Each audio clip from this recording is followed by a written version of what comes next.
চায়ের দোকান ও খাবারের দোকান উচ্ছেদের প্রতিবাদে সরব হল বিশ্বভারতীর ছাত্রছাত্রীরা। আগামী 29শে অক্টোবর বিশ্বভারতী কর্তৃপক্ষের কাছে ডেপুটেশন জমা দেওয়ার আগে সোমবার ভাষাভবনের দেওয়ালে পোস্টারিং করে নিজেদের দাবি জানালো তারা। ছাত্রছাত্রীদের অভিযোগ, দীর্ঘদিন ধরে বিশ্ববিদ্যালয়ের ছাত্র ও অধ্যাপকদের আড্ডা ও খাবারের অন্যতম জায়গা ছিল এই দোকানগুলি। হঠাৎ উচ্ছেদে ক্ষুব্ধ তারা। পোস্টারে লেখা হয়েছে, আমাদের চায়ের দোকান ফিরিয়ে দাও, সংলাপ চাই, উচ্ছেদ নয়।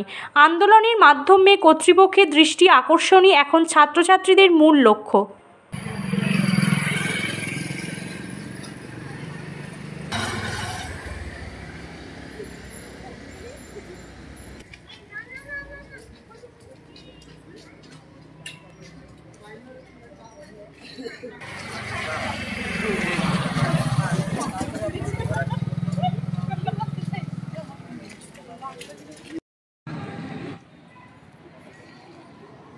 এখন বাদ দে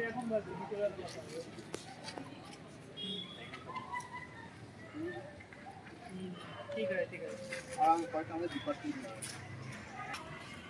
কটা বাদ এখন